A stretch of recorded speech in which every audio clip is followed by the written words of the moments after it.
Bonsoir Édouard Philippe. Bonsoir Madame Roux. Merci d'avoir accepté cette invitation. Votre parole est rare et elle est attendue dans cette période de confusion politique. Vous défendez, Édouard Philippe, la retraite à 65 ans, même 67 ans, depuis des années au nom des finances publiques. Sébastien Lecornu a suspendu la réforme des retraites pour éviter la censure, s'alignant donc sur la position du Parti socialiste. Vos députés n'ont pas voté la censure. Quelle est la cohérence ? Elle est totale. Pourquoi voudriez-vous que les députés Horizon, qui ne sont pas mes députés, ils ont été élus par le peuple français, ils sont autonomes, mais pourquoi voudriez-vous que les députés Horizon, qui ne sont d'accord sur rien avec LFI ou le RN, s'agissant des retraites et même probablement s'agissant du budget, mêlent leur voix à deux formations politiques qui veulent toutes deux rétablir l'âge légal de départ à la retraite à 62 ans, voire parfois, si j'en crois Mme Le Pen, à 60 ans. Il n'y a aucune cohérence à voter avec eux. On peut, dans une démocratie, s'opposer à une mesure. Et je crois qu'il faut s'y opposer sans aller jusqu'à censurer un gouvernement. Christelle Morançais, qui est vice-présidente de votre parti, elle a appelé à la censure. Elle considère qu'abandonner cette réforme, c'est une faute. 3 ministres d'Horizon sont entrés au gouvernement, alors que vous n'en vouliez aucun. On a du mal dans cette période de confusion, et ce n'est pas uniquement le cas dans votre parti, c'est le cas également chez les LR. On sent bien qu'il y a un trouble. Quelle est votre ligne ? Je crois qu'elle est assez claire, Madame Roux. Alors, vous posez beaucoup de questions. Sur les retraites, je vous ai dit ce qu'il en était. Le Premier ministre a choisi de faire une concession très importante au Parti socialiste en suspendant cette réforme des retraites. Trop importante. C'est ce que vous pensez ? À mes yeux, elle est trop importante. Et vous savez, vous avez eu l'honnêteté de rappeler combien je suis convaincu que nous allons devoir collectivement travailler plus longtemps si nous voulons sauver notre système de retraite. Je ne vais pas changer d'avis. Je sais que ce n'est pas populaire. Je sais que les Français n'ont pas très envie d'entendre ça. Mais reconnaissez avec moi que dire quelque chose lorsqu'on sait que ça n'est pas populaire, mais parce qu'on pense que c'est vrai, ça peut avoir un peu de valeur et un peu de crédit. Ça peut être suicidaire, on l'a vu aussi avec François. Les députés Horizon sont convaincus de cela. Bon, on ne va pas mélanger nos voix à des gens qui sont convaincus de l'inverse. Ça, c'est la première chose. La deuxième chose, c'est que nous allons, dans le débat budgétaire qui vient de commencer, et que nous appelions de nos voeux, porter nos idées et contester cette suspension. Nous voterons contre cette suspension. Dès lors que les mesures qui seront proposées et débattues nous paraîtront aller dans le mauvais sens, eh bien nous les combattrons, comme doivent le faire les parlementaires dans un hémicycle. Et ça me paraît parfaitement naturel. Vous avez, au sein du parti politique que je préside, des élus, des citoyens qui ont des avis et qui les formulent. Ne comptez jamais sur moi pour contester à telle présidente de région, en l'occurrence Christelle Morançais, de dire ce qu'elle pense, ce qu'elle croit. C'est plutôt très bien. Comptez pas sur moi pour exclure des gens parce qu'ils ne seraient pas d'accord avec la ligne qu'on vient d'évoquer. Regardez la cohérence de notre action. Nous avons, chez Horizon, voté la confiance à François Bayrou, unanimement. Et nous avons, s'agissant de cette motion de censure, refusé de la voter unanimement. Au nom de la stabilité politique ? Au nom du refus de la politique du pire, et avec l'idée simple que dès lors qu'il va y avoir un débat budgétaire, on peut, à l'intérieur de ce débat budgétaire, lutter contre telle ou telle position. Et je redis combien il nous semble que cette suspension de la réforme des retraites, qui peut sembler accessoire à beaucoup de gens, dont on peut se dire qu'au fond, on n'est pas si pressé, et puis d'ailleurs que cette réforme, elle était très impopulaire. Mais moi, je prétends que nous sommes en train de nous raconter des carabistouilles. Nous sommes en train de nous mentir. J'ai publié au mois de juin un petit livre qui s'appelle... Le prix de nos mensonges. Merci de le citer, le prix de nos mensonges. Et dans ce livre, j'explique que la démographie, c'est-à-dire l'évolution de la population, le fait que nous vieillissons, le fait que nous faisons de moins en moins d'enfants, condamne notre système par répartition. Et ce qui est vrai en France, et d'ailleurs est vrai partout en Europe, c'est vrai en Italie, c'est vrai en Espagne, dans tous les autres pays d'Europe, une des réponses, en fait la réponse essentielle qui a été apportée à ce vieillissement démographique, c'est le fait de travailler plus longtemps. 67 ans en Italie. C'est très à droite l'Italie. 67 ans en Espagne. C'est très à gauche l'Espagne.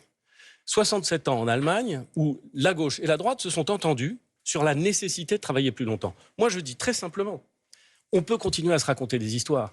Vous pouvez très bien avoir envie d'entendre des leaders politiques qui vous disent « Mais non, ne vous inquiétez pas, nous allons revenir à 62, et puis d'ailleurs, pourquoi pas à 60 ?» Ces gens-là continuent les mensonges qui nous font du mal, et ces gens-là augmentent le prix que nous tous allons devoir payer le moment venu. Et donc, Sébastien Lecornu, il a eu raison de faire ce compromis-là. Après ce que vous venez de dire, je rajoute 2 chiffres, 3 400 milliards de dettes, 170 milliards de déficit. Il a fait cette concession pour pouvoir engager la discussion du budget.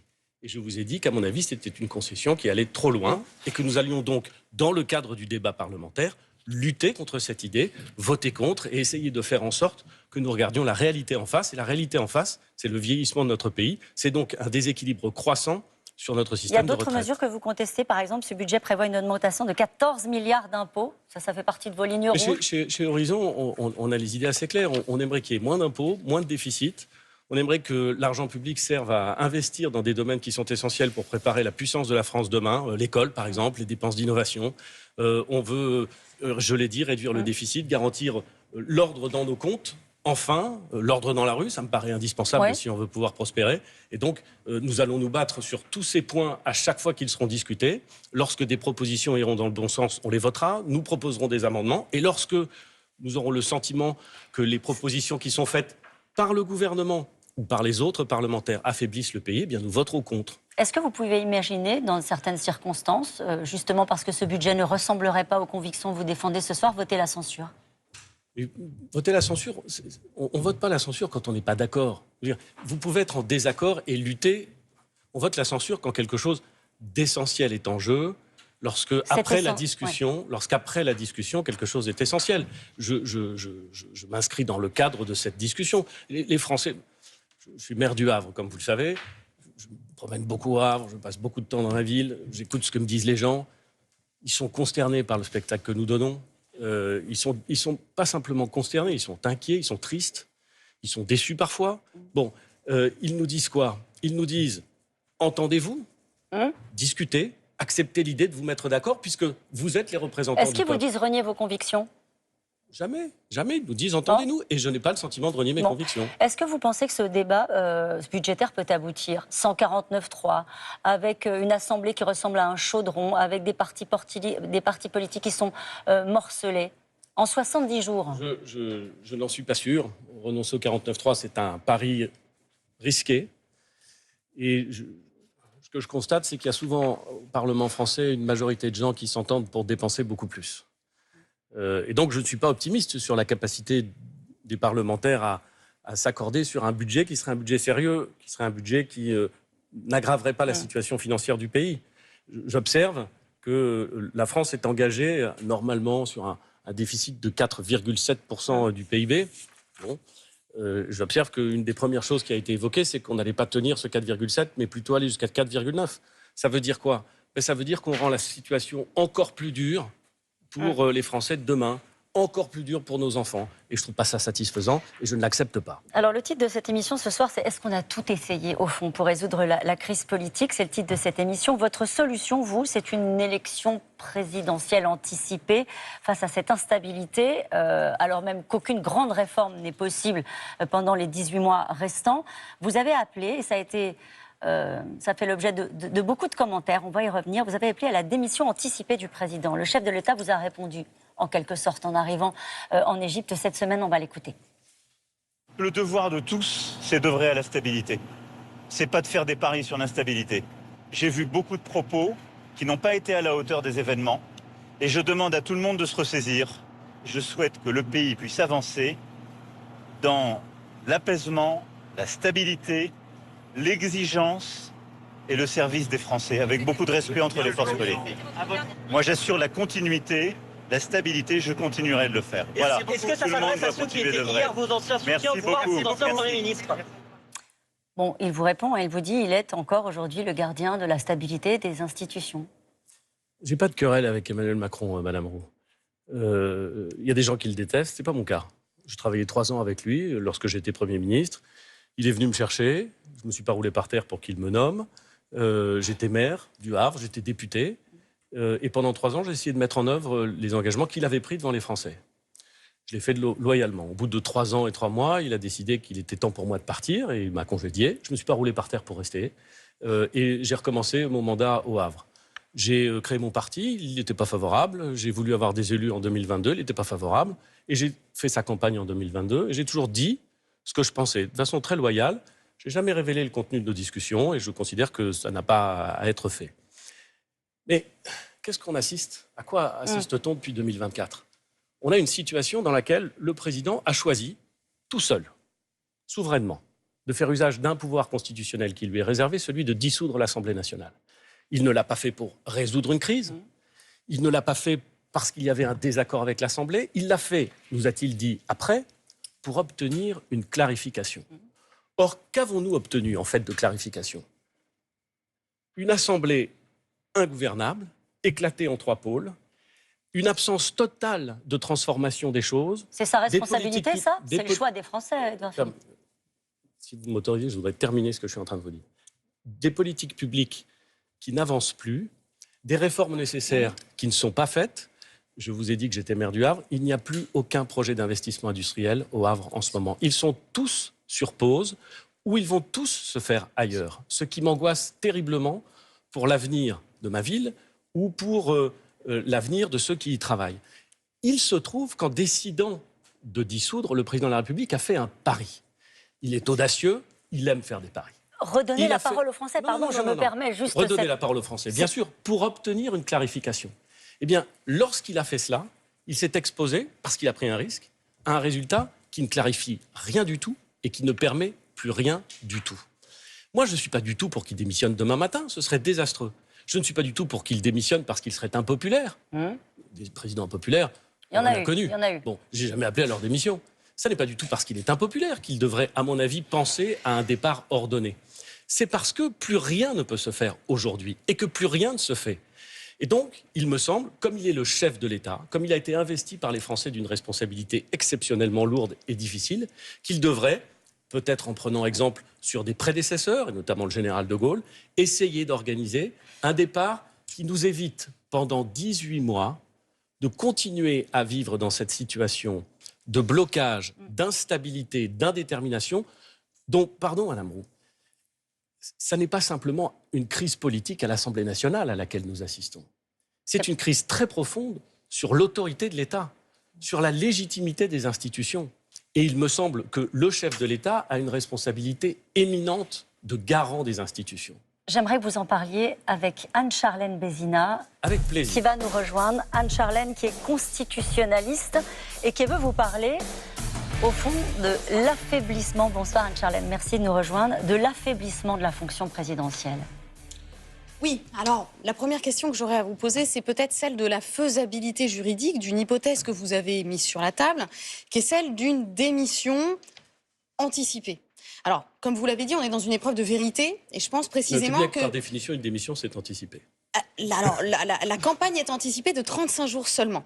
Sauf que cette idée de faire une campagne en 2 temps, en se disant qu'on annonce qu'on va démissionner, je pense que c'est important de dire que ça n'a pas de réalité juridique, étant donné qu'on ne peut pas le financer, on ne peut pas savoir qui seront les candidats, et je pense qu'on rompt complètement le dogme de l'égalité républicaine sur lequel notre campagne est assise. Donc moi, je me dis, comment est-ce qu'on peut finalement dire aux Français qu'on va clarifier les choses en leur donnant seulement 35 jours pour délibérer? Je suis d'accord avec vous. Si le président démissionne, vous avez parfaitement raison, la campagne officielle dure 35 jours. Mais peut-être pourrez-vous reconnaître avec moi que si le président de la République décide de donner le moment où il annoncera sa décision, un certain nombre d'éléments dans le débat public, sachant que l'élection présidentielle aura lieu, peuvent être débattus, peuvent être discutés dans le débat public. Sans aucun cadre, sans aucune égalité, sans aucune candidature véritablement affirmée. Est-ce que c'est vraiment ça Ça se passera dans le délai constitutionnel qui est prévu de 35 jours, mais enfin, on pourra commencer avant. Pardon madame, mais lorsqu'en 1969, le président de la République choisit de démissionner, général de Gaulle, on va me dire autre temps, je ne crois pas que le général de Gaulle soit véritablement suspect d'avoir voulu miner la solidité des institutions. Il dit très en avant du référendum qu'il organise que s'il n'obtient pas la majorité, il quittera immédiatement ses fonctions. Ce qui veut dire que chacun sait que s'il n'obtient pas la majorité, il y aura une élection présidentielle. Vous en convenez ? Sauf que la campagne qu'il fait est une campagne référendaire. Mais justement, peut-être parlons de l'affaiblissement de la fonction. Est-ce que précisément, alors que vous l'avez dit suffisamment tôt, vous vous entendez justement être candidat à cette élection suprême, comme on le dit dans l'histoire de la 5e, est-ce que précisément on ne peut pas se dire qu'à partir du moment où on va commencer à raccourcir les mandats, le mandat c'est le mantra de la démocratie représentative, est-ce que cette idée d'atteindre le dernier des mandats qui tient encore, qui est celui du président de la République, en le raccourcissant, alors vous l'avez dit, pas nécessairement pour une crise de légitimité, mais pour une crise de l'État. Mais est-ce que ce n'est pas la même chose? La démission de 69, c'est une démission choisie et pas une démission provoquée par les oppositions. Vous avez raison, mais je pense que la fragilité des institutions aujourd'hui, c'est le maintien dans la situation actuelle. Et je ne le dis pas de gaieté de cœur. Je crois qu'aujourd'hui, la crise de l'autorité de l'État, la crise de la légitimité de l'État, la crise de la légitimité des institutions et de la démocratie libérale, c'est aussi le fait que nous sommes dans une situation d'indétermination. J'entends le président de la République dire qu'il est le garant de la stabilité. Mais objectivement, qui a créé cette situation de très grande instabilité? Et pourquoi? Il se trouve que c'est lui. Je pense qu'il a une responsabilité éminente à la fois dans la cause de cette affaire et dans la façon de le régler. Mais vous savez, Madame le professeur, je dis Madame le professeur parce que vous êtes professeur de droit public. En effet.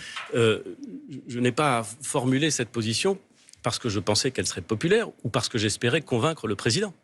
Le président, il a envie d'aller au terme de son mandat. Et je peux le comprendre. Je l'ai dit parce que je pense que c'est la seule décision digne qui permet d'éviter 18 mois d'indétermination et de crise qui se terminera mal, je le crains. Ça veut dire quoi? Pays. Ça veut dire quoi qui se terminera mal? Je crains que ça se termine mal. Je crains que lorsque plus aucune politique publique... Je vais vous en donner un exemple. J'ai, il y a quelques années, dit qu'il me paraissait indispensable désormais de dénoncer les accords spécifiques qui lient la France à l'Algérie, les accords de 1968. Vous avez remarqué que dans le dernier gouvernement, il y avait le président de la République qui, lui, depuis son élection, est plutôt favorable à une politique de normalisation, d'ouverture à l'égard de l'Algérie. Il y avait un ministre de l'Intérieur qui, lui, était favorable à une politique beaucoup plus difficile, beaucoup plus dure à l'égard du régime algérien. Pas à l'égard du peuple algérien, mais à l'égard du régime algérien. On n'a pas tranché ce débat, me semble-t-il. Et j'ai vu, je crois à l'été, que le président de la République envoyait une lettre au Premier ministre de l'époque pour que peut-être la politique étrangère de la France soit modifiée, sans qu'on sache très bien quel effet cela peut avoir. Je me permets de vous indiquer qu'aujourd'hui, je ne crois pas que nos concitoyens soient en mesure de saisir quoi que ce soit de la politique française à l'égard de l'Algérie. Ça m'angoisse parce que je pense que c'est un sujet important. Et sur beaucoup de sujets, je constate cela. La question de la construction des infrastructures est essentielle pour le pays est laissée, non pas à l'abandon. Tout est à l'arrêt, c'est ça que vous expliquez. Mais évidemment, Ouais. mais tout le monde le voit. Tous nos concitoyens le savent, le Édouard sentent. Philippe, sur cette proposition... Tous les artisans de France voient que les marchés sont en train de s'arrêter. Et on les entendra plus tard dans l'émission. Tant mieux. Sur cette proposition concernant le président de la République, est-ce que vous avez le sentiment d'avoir été compris? Qu'est-ce que vous répondez à tous ceux qui vous ont mis dans la catégorie du traître?